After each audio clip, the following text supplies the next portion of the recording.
Guertin, and I'm the director of 101 Experience. So thank you for listening today.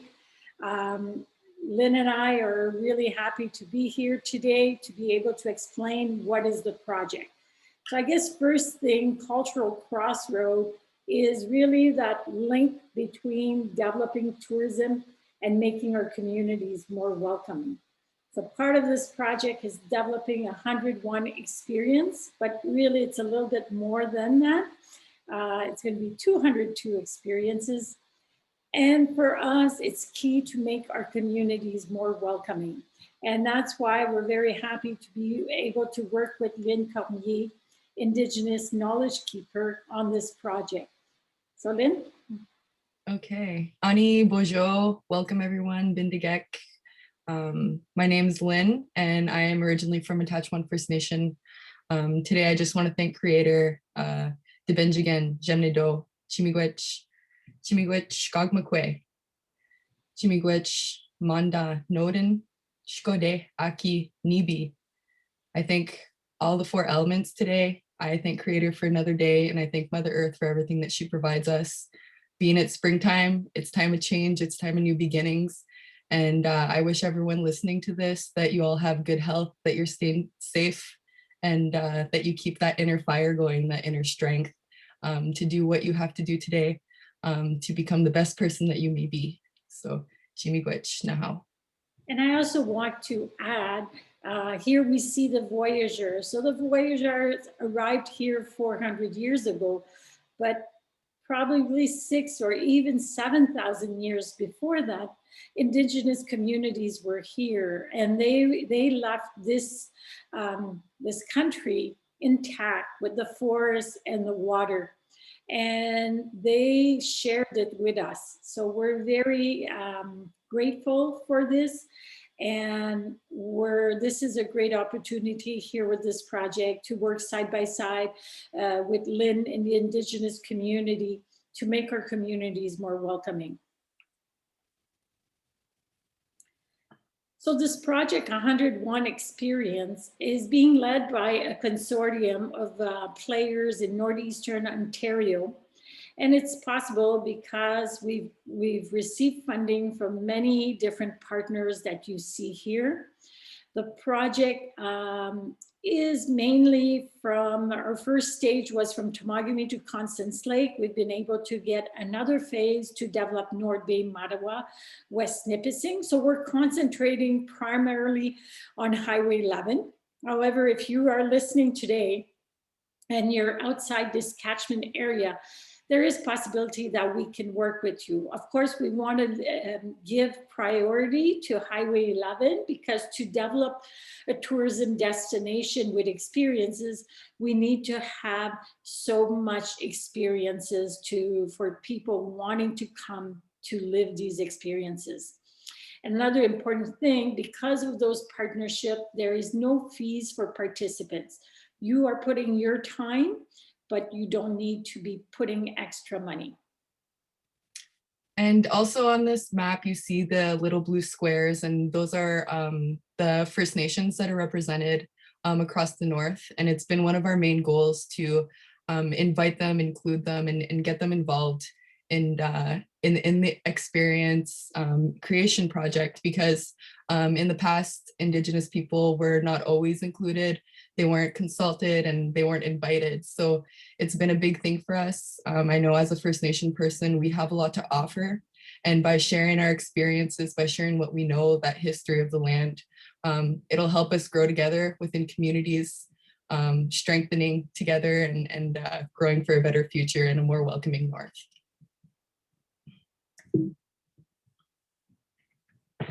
So why are we doing this project? Well, one big thing that's happening in Northern Ontario is the population is aging and declining. In average across Canada, population over 65 years old is 13% of the population. In some of their communities, it goes up to 27%. While you might be saying, oh yeah, but I have a lot of neighbors, new neighbors coming in from Toronto all over. Yes, there is a lot of houses that are being bought in Northern Ontario. However, many of these people that are moving here are already have a job that they're coming through. So we are going to have a shortage of manpower, women power. We are seeing it right now. So it's important to be very inclusive, to be able to recruit people that will want to work for those jobs needed and make our communities welcoming. And for those people that are moving here, well, we want to find a place for them in the community. And by doing an experience, they can connect with people in the community, see what they could do. And we've seen right here in Temiskaming Shores, we've seen some of those people just moving in, developing experiences. So we're very excited about that. So also there's racism in the North, as much as, you know, we might not talk about it much, or we might not want to talk about it, whether that's between like the English and French communities, there's lots of little communities up the North, or whether it's towards Indigenous people or newcomers.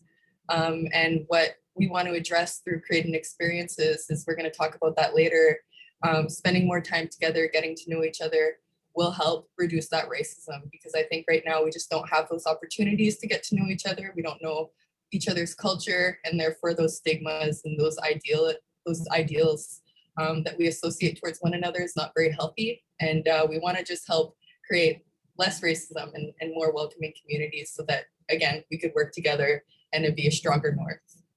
And also for tourism products, again, the pandemic has changed the way we do things. People are not going to take a cruise. They're not going to the States. They're not going to Europe. So people are looking to come up north. We saw it last year. Once the confinement is changed, we're going to see a big push, people coming to Northern Ontario. However, they will want to stay within their bubble. So these one-on-one experience, the host with a bubble, this is what people are looking for, especially if you're going out in the forest outside, and this is what we can offer. So our product is really bang on right now on what people need. And like with those people that are moving up north, we're seeing that more and more. Nicole had mentioned that. In the North right now, there's not a lot that's marketed to do. So what we want to do through experiences is have those things, have that insider, that local knowledge to be shared with, whether that be people that are just moving up north from down south, or whether people are just taking their summer vacations and coming up north, staying within Ontario throughout the summer. Give them something to do. So with this 101 experiences, our local people will be able to benefit from that as well, from those tourists coming through, while sharing your passion and your experiences. So this contact hypothesis, Lynne touched on it on this previous slide. So maybe Lynne, you can share a little bit about your experiences and how doing experiences can help reduce racism. Yeah, so if you see like in here, there's conditions. So that quality time, that equal status, and that collaboration. Those are the three main things that we could definitely achieve while creating experiences. And whether that be just a short 20-minute canoe ride with a shoreline lunch and then getting back in the canoe again, we're spending time together in that canoe on the shore. We have an equal status. We're all together in this. We have one destination. We're just working together, and then being in a canoe, we're collaborating. So that would be in any experience, you know, it's about having that quality time, that equal status, and that collaboration. And that could, yeah, that's in every experience that we want to do, so that we can have this contact together and reduce the racism through these experiences. And on my side, as director of this project, is to approach local municipalities, council, and let them know that this work is being done at the grassroots level. But it's important that the politicians embrace that anti-racism strategy, and that realize what is happening and support it. So if you're a council member somewhere listening to this and I haven't gone out to your council meeting yet, please approach me and I'll be pleased to do a presentation. Now that we're all in confinement and people are on Zoom, this is a great opportunity to connect easily.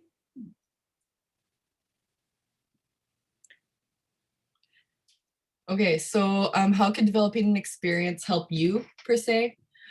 So essentially developing an experience is something that you're already doing. These things, we want to turn your passions into an experience, make you a micro entrepreneur.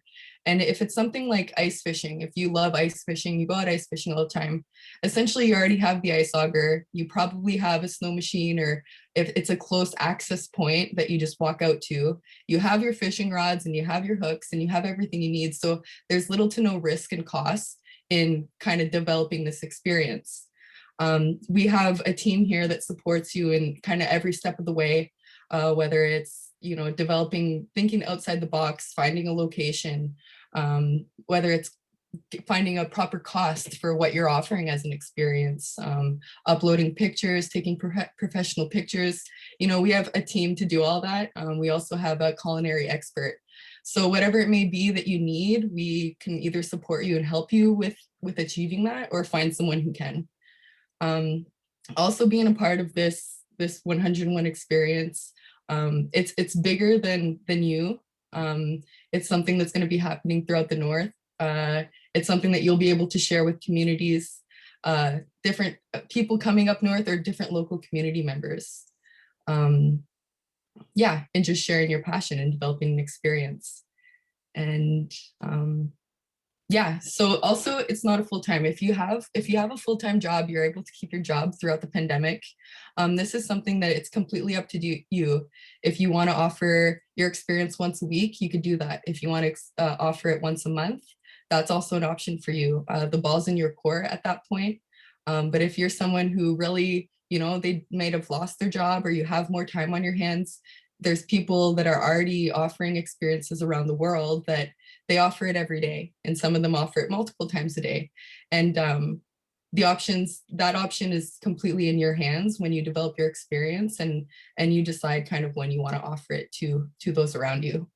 Like Lynne is saying, that being part of a bigger group, we are seeing now how participants just naturally, organically, people are starting to say, oh, we could add my experience to yours. You know, you're offering yoga at Devil's Rock, and then maybe I can do forest bathing afterwards. Or anyways, that's very exciting to see those pieces coming together. So why this is a good time? Well, you know, like I mentioned before, the pandemic has shifted travel patterns, and it's this summer that we have an opportunity. So this is why we're trying to get people to come on board now. The 5-week training gives you an opportunity to do your training now and launch your experience for this summer. People are looking to connect. So we have the nature, we'll go into the details of the different experiences, but definitely there's gonna be a market. Just last week, there was a conference all week on, I was reviewing the summary of last week's presentation, and everybody was saying the same thing, right? People are gonna get out of the city, they wanna connect with nature. And this is what we have. And right now is the time, because we have a team of 10 people to support you on this. When you decide to do this next summer, well, we're not gonna be there to help you. So if you ever thought, oh, because sometimes in the back of your mind, you might be an artist, you might be a singer, a forager, and say, oh, maybe I'd like to do something. Well, it's now or never. There won't be another opportunity like this in Northern Ontario. And also, like, when visitors are coming, they're looking to connect with those local people on how to access those places, on where to find certain things, on the history, right, of a certain place. Every place, every town, every location has a story, has a history, and it's those local people that know that. And the outsiders are really looking to connect with that land, with that story, and with that history. So like Nicole said, like, there's definitely a market for that. There's been a big shift, and we're just trying to give people what they're looking for, but also help individuals benefit from that as well. So yes, developing an experience, you know, you can go on Airbnb and develop an experience on your own, but we did realize it's not that easy. Last year, we did a project in Timiskaming Shores, and we learned a lot of things because we realized a lot of people started but didn't get to the end. So that's why we've put a lot of energy in trying to figure out what's the best practice. And we've developed this model that that helps us go through it. And so far, we have different groups that are going through, and we're seeing that the model's working. So you're at number 2, or really there's a passion scout. Somebody suggested that you should be part of this, and you're here listening to our video. Perfect, thank you. So you're getting the information session. So that's where you are now. And we'll go through the different steps in the next few slides. So this is our entrepreneurial funnel. We expect that not everyone who shows interest at the beginning is going to make it to the end and actually develop an experience. This is something that it was kind of like an idea. This is what we are expecting. And through our different training sessions, like, it has been shown to be true. So there might have been 15 people that take the information session. After they watch it, you know, they think, I thought I was gonna be interested in this, and really it's not for me. So as we go down, there's less and less people that kind of stay on board. And sometimes, you know, it might just be something that happens in life. You know, things happen, you might not have the time, and then it might not be the right time for you. We don't know. But then as we go, there's less and less people that keep going. And towards the end, well, there's passion fair there. And I'm going to talk about that later. But that's a very big key point for those that get to do the passion fair, that get to share their idea in a pitch to potential tourists. Once you get through that, we see a big boost in confidence within the participants. And a lot of those participants that make it to the passion fair are very likely to get to the end and actually develop their experience and become their own micro entrepreneur. But also through all this, there's different things that come up. So it might be like a lack of confidence. You know, you might be like, I'm a little bit shy and I'm not too outgoing, but I'm really good at beading. So then we might find someone that's also a beater, but is more outgoing, not as shy. And then, you know, kind of join you guys together so you guys could co-host, work together towards each other's strengths. And we help you along in that, supporting in whatever way that we can. But it is essentially, when you're interested in developing an experience, all the work does come from the individuals, and we are just here to support and help and guide in whatever way that we can. And yeah, to help you get to that number 5 action spot so that you're online and you're becoming your own host independently. So we are, for developing experience, we've decided to use Airbnb experience as a base because they've been developing experiences since 2017. And before the pandemic, they had developed 45,000 experiences.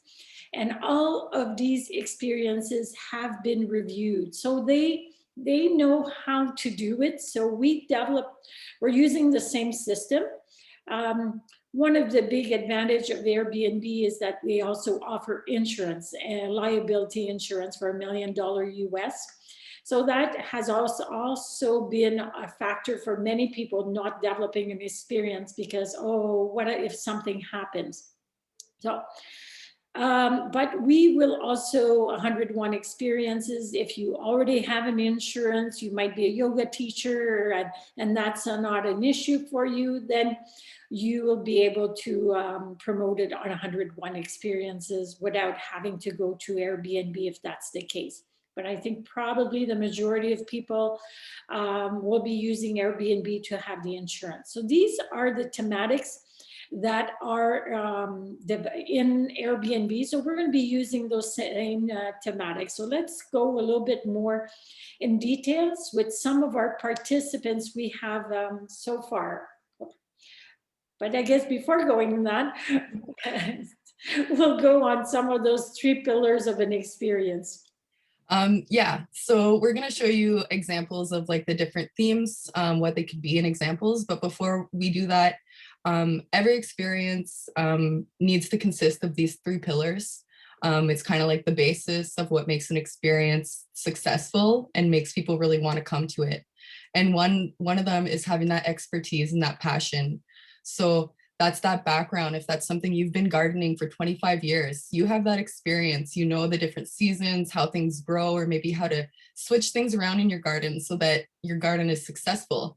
And that's that expertise and that passion that as a person, you might not even realize that you have, but a lot of people around, you know, could really benefit from, could learn from you and really want to. The next one is that insider access. So as locals, there's a lot of things that we know that we kind of take for granted, whether that be little trails, lookouts, insider access, even like a little coffee shop that, you know, other people might not know even exists. And like that's that insider access that it's not common knowledge, I guess. It's hard to find if you're not someone from the area, maybe if it's not a place that you didn't grow up in. If you're a new person that lives here, it's that insider access that they're really looking for. And then the third pillar is that connection. And that's that interaction piece where we're working together, we're learning from one another, where we all come as strangers, but we leave as friends. And it's that connection piece that a lot of tourists are looking for, where it's meaningful. It's something deeper than just that surface talk where you're just maybe learning from a screen or reading a book. This connection piece is where you could really, if we're going out harvesting, we're getting connected with each other, but we're also getting connected with the land and the history and everything else that comes with that intimate experience exchange. So here are in art, culture, and history, some of the experience that are being developed. Here on the left, we see Dan. Dan's a university student in Université de Hearst. He's a storyteller. He came out for a fishing experience, but he started telling us a story about African story, and he was such an amazing storyteller. So we encouraged him to start sharing his passion, and that's what he's going to be doing.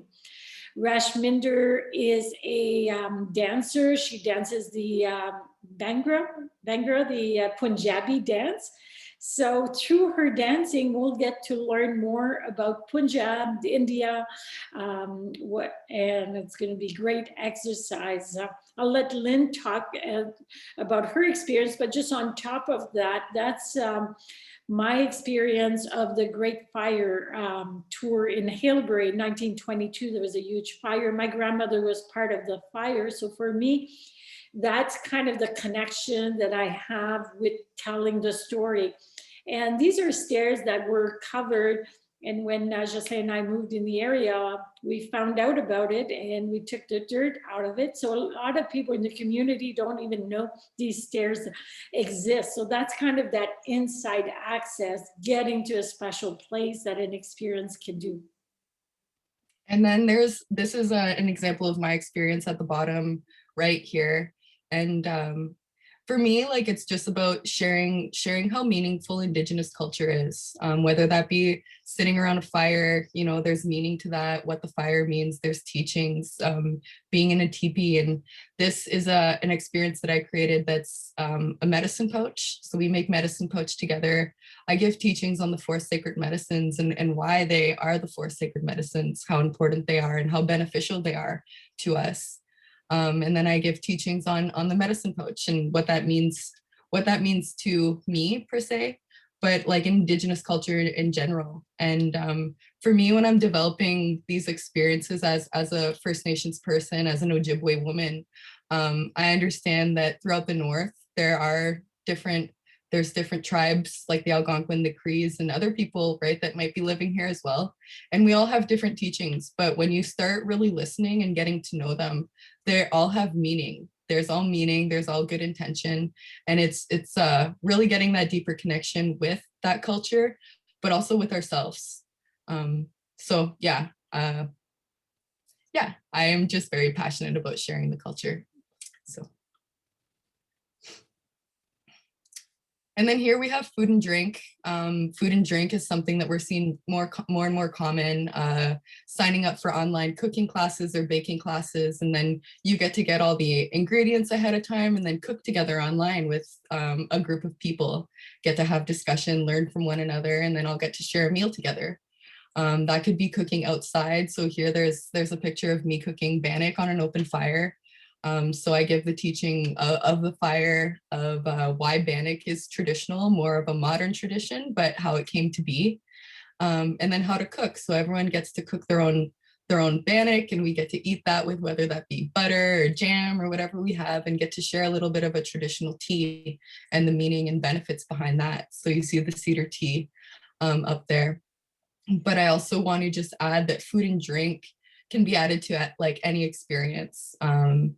When you add food and drink to whatever experience it may be, whether it's a garden walk or a hike, or going out fishing, canoeing, it just adds more value to your experience. And then your experience can kind of last a little bit longer because people get a drink and a snack throughout the experience, and you have more time to share time with each other. So as the experience is a little bit longer, you also add a lot of value so that the price of your experience can be more. So if you're going to take the time to go out with people, if you add that little extra, and then you can charge maybe $15 more per person, well, or more, it can make a difference at the bottom line at the end of the day. So for wellness up in Northern Ontario, we really have a wealth of wellness practitioners right now, and we are seeing interest and just the pieces again coming together, people wanting to share. So on top there is forest bathing, which is a Japanese way of connecting with nature, and people are getting very interested in this. This is a yoga session offering yoga outside of that studio. How wonderful is that? Up 300 feet above water to make it such a special place. And I'll let Lynne talk a little bit about wellness with the Indigenous community. Yeah, and that's so you see a picture at the top of smudging, and that's something like for me, like I smudge every day. It's something that a lot of Indigenous people practice. It's a way of grounding. It's a way of getting rid of that negative energy, and science is catching up to that now. That it's proven that sage does remove a lot of those bacteria in the air. It does cleanse the air, and that's something that we've been doing for thousands of years. So I open up with a smudge, and it just helps people get grounded with what we're here to do today, with what we're here to share and learn from each other.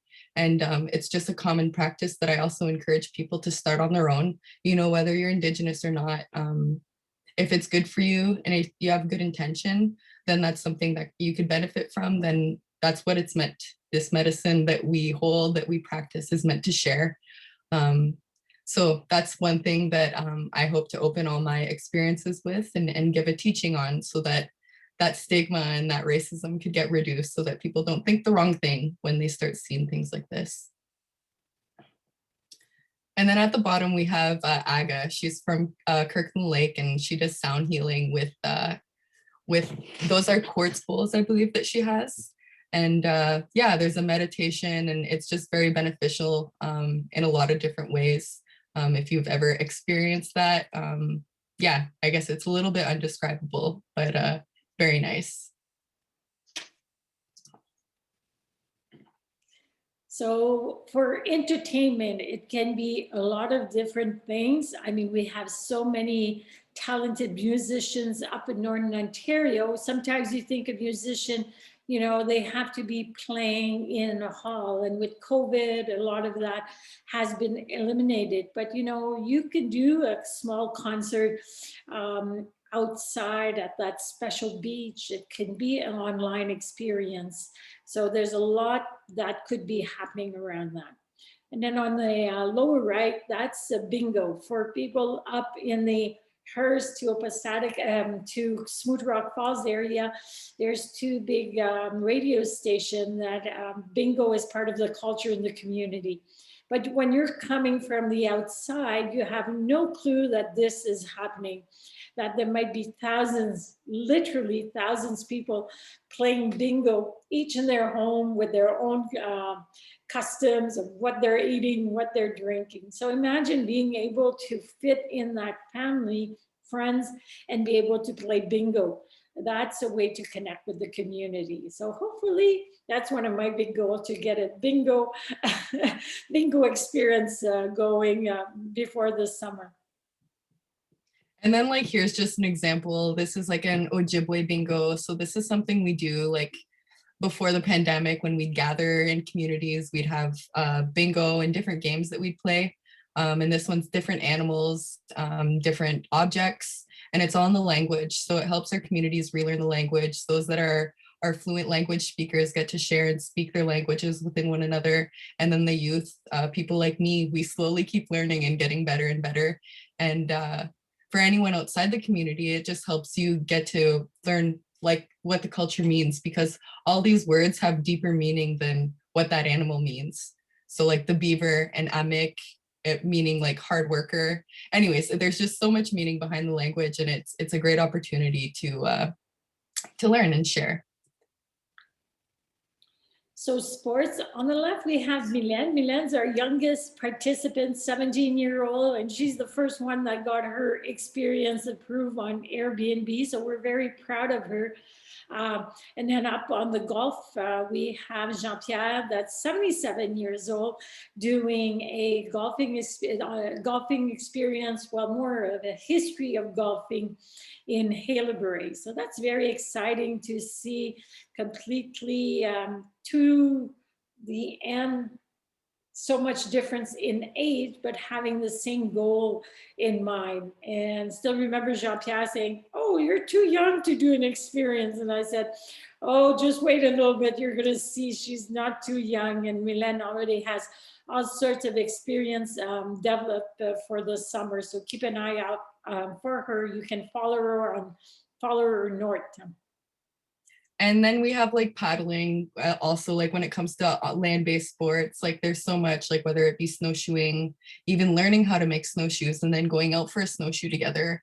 It could be cross-country skiing, it could be, yeah, anything outside that's considered a sport. Even if you're an avid hockey player and want to bring people out to an outdoor rink, maybe that they're just around and they don't know where to go. Anything that you're passionate about essentially could be turned into an experience if you have those three different pillars, I guess, to offer within them. So nature and outdoors, well, I mean, we have so much here. On the left side, we have Alex. He's a photographer, a wildlife photographer, and he's going to be bringing people out in the nature. While on the right side, it's Avila. He's a trapper, and he knows trappers. Well, we have trappers all across Northern Ontario, and they have so much knowledge of the forest. So being able to go out and explore with them is a privilege. And here we do have a lot of people in the communities that have ATVs side by side.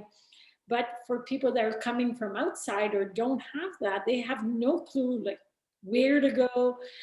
So being able to go with someone, and some of those side by side, they have 6 passengers. So it's easy to bring a whole bubble again with you, or maybe just bring one person at a time. And again, you can be co-hosting and having maybe 6 or 8 of your friends co-hosting and bringing a group where it can still be safe to go out during the pandemic. And like we're seeing more people that are going out and harvesting edible plants, medicinal plants. And if that's something that you're passionate about, you do, I think it's an important thing to start teaching as well, because there's an important teaching as to not to over harvest. So the proper way of over harvesting, so that we're not killing those plants, that we're respecting those plants and what they're giving us in terms of berries or in terms of tea and medicine, whatever that may be. It's not necessarily about teaching so that, you know, you could read it in a book and say, oh, wow, like I could harvest this. And then you go and you end up picking the whole root of that plant, and then that plant won't come back. So as harvesters, I think the majority of us, when we go out, we respect those plants and we know how to proper harvest, and teaching those ways of doing. So not only the medicines and how people can benefit from these things, but the proper way so that we respect those plants and the land and everything that it gives us, so that it could flourish and continue to provide us medicines and everything that it does.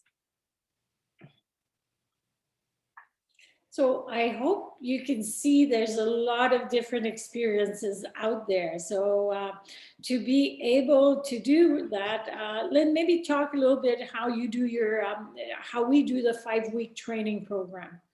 Yeah, so yeah, I hope we struck a few ideas within you and inspired you to maybe develop an experience. But essentially the training's 5 weeks. And after you've watched this information session, we get you to sign up to Canvas. And Canvas is our online platform where you have modules, weekly modules for the 5 weeks. And there's videos, there's some reading material, and then there's some quizzes that you fill out on your own time throughout the week. And then as a group, we meet weekly. So we pick a time and a date that's good for you. If everyone's more available in evenings, then we do an evening Zoom session once a week. If people would rather the weekend, sometimes we could, we just pick a Saturday. We pick a day and a time that works for everyone within the group. And we meet and we discuss those modules together, where you're at, what your ideas are. We ask questions to one another. We give feedback. And it just helps you grow and get to that end point. So that we're thinking about what we're going to charge. We're thinking about where we're going to hold these experiences. We're thinking about the length. How long do I need if I'm going to be doing this, and the other thing? So we talk about that, we share, and we help each other. We support one another as we go on a weekly basis. Then you need your time to dedicate to your own experience development. If you need prep time to prepare before people come to your experience, you need to think about that, and it's all about dedicating the amount of time that you really want to dedicate to it. But for this, it's at least 1.5 hours per week of online. And then we meet once a week for about 1.5 hours to 2 hours, depending on the size of the group. And then we're going to talk about the Passion Fair and the mentorship program, but those are very big parts of the training that are very beneficial to those that are taking the training. And once you get through those, once you get through the Passion Fair and we're able to set you up with a mentor, some people say they don't need one, but a mentor is also someone that supports you, that might have a similar passion of you. It might just be like a cheerleader, right? That cheers you on and gets you to the end. So we try to set everyone up with a mentor, whether they need a specific one or not. And then we help you with the uploading support. So you get to choose whether you want to go through Airbnb, if you do need that insurance piece, or if you just want that national wide recognition, international.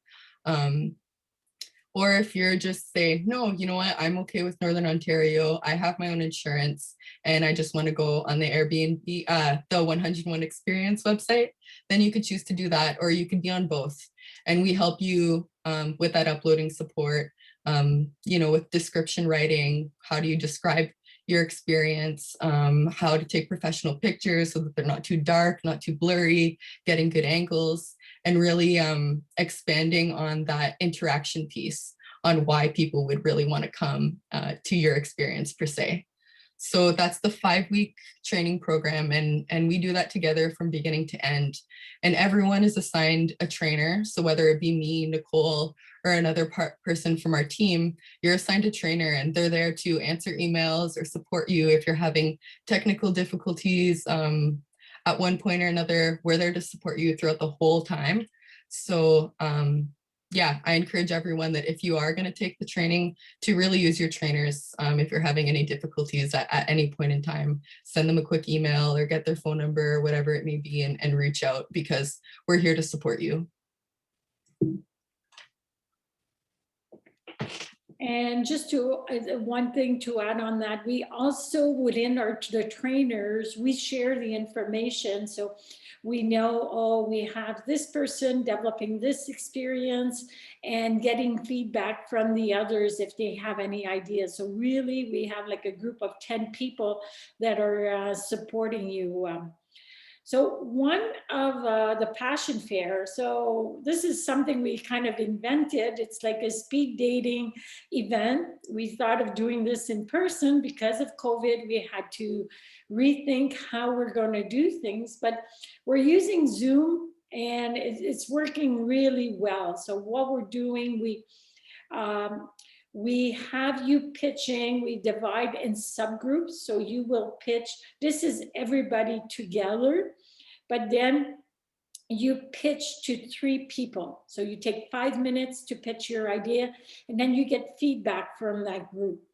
And after that, after you get feedback, we take you, we just make you disappear from that group. We put you in another group and you repeat it. So you do that between 4 to 5 times in an hour and 15 minutes. So every time you get better, you get more confident. And then what happens is that those people listening to you, they start connecting to you and they want to help you out. So maybe in the past, we found mentors that way, and saying, for example, in this picture, we see on the right side in the middle, Raymond and Louise, they fell in love with Mylène. And they had lots of experience. Raymond was teaching at the tourism program at Boreal. So he was like, they were the perfect mentor for Mylène and helping her move her forward. So very exciting what's happening out of these passion fairs.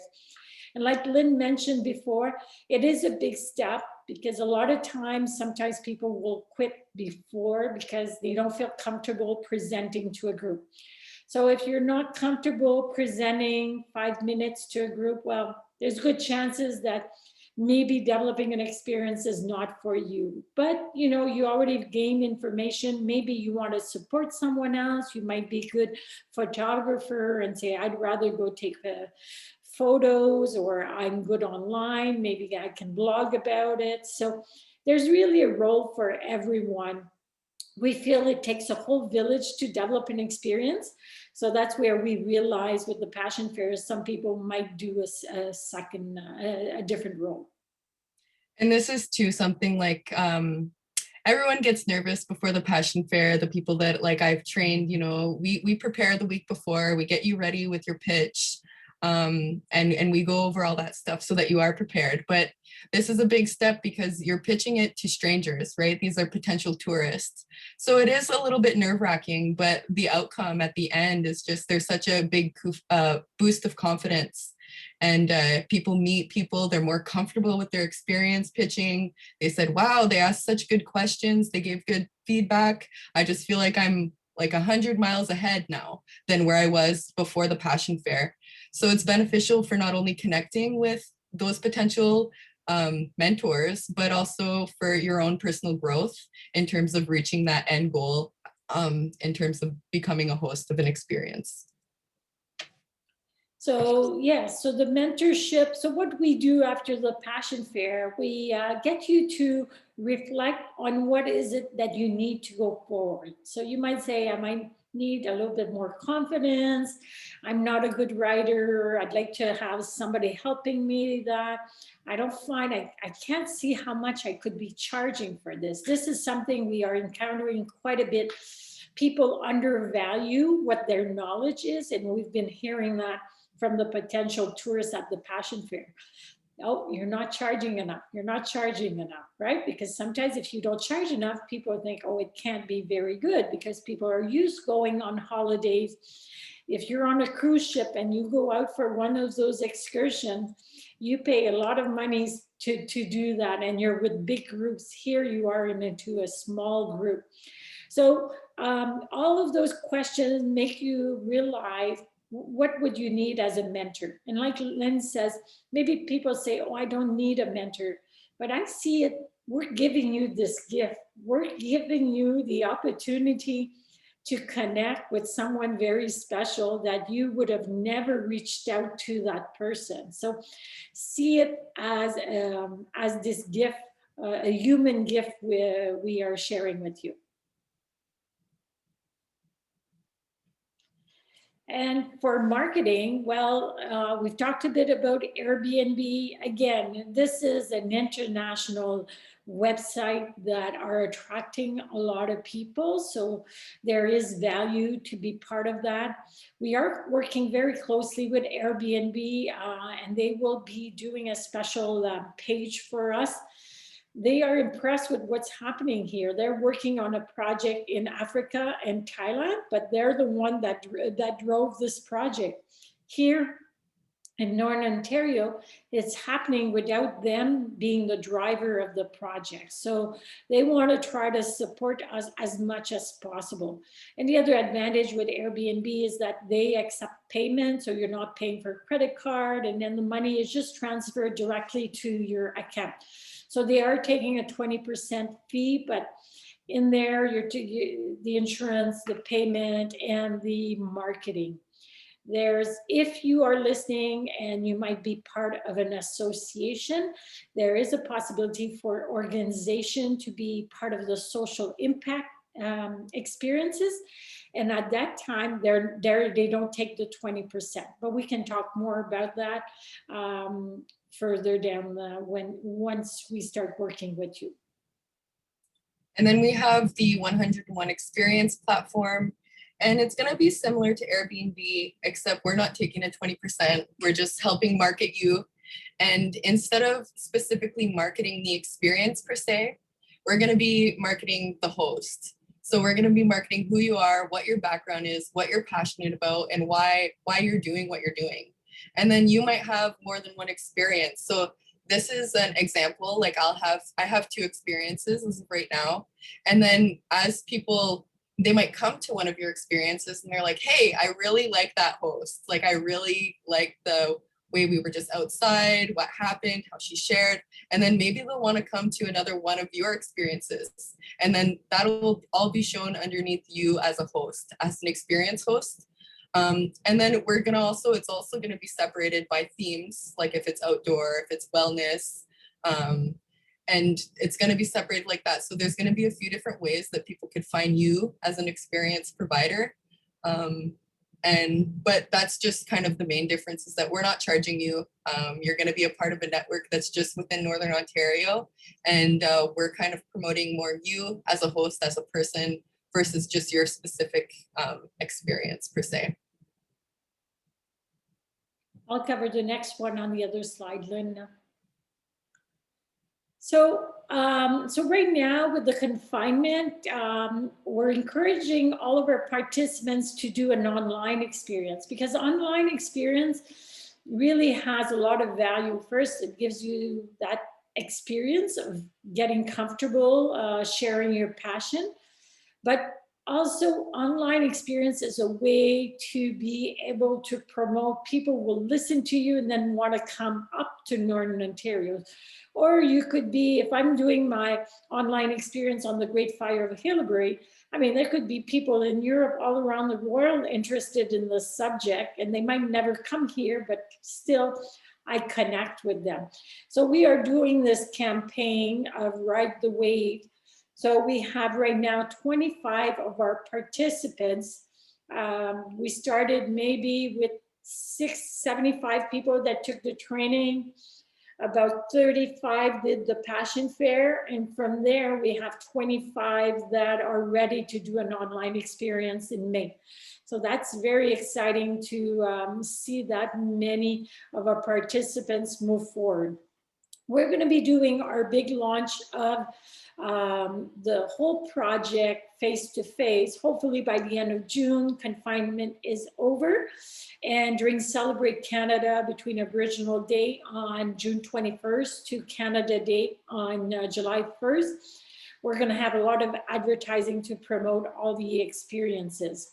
And yeah, sorry, I guess there'll be some, we're also working that each of these experiences, we're going to have somebody come in to do a 2-minute video that will also be promoting that. So for you right now, there is still an opportunity to register, take the 5-week program, and be part of that launch at the end of June. So that's a very big opportunity for you to be there. So the next steps, I guess you've kind of already got your information session based on this video. So you've already registered and did that. You attended your information session if you're at this point. And then the next thing would just to start the 5-week program. So it would be to either register through our website at 101experiences.ca or get in touch with either Nicole or I. And we will be sharing our emails at the end of this video.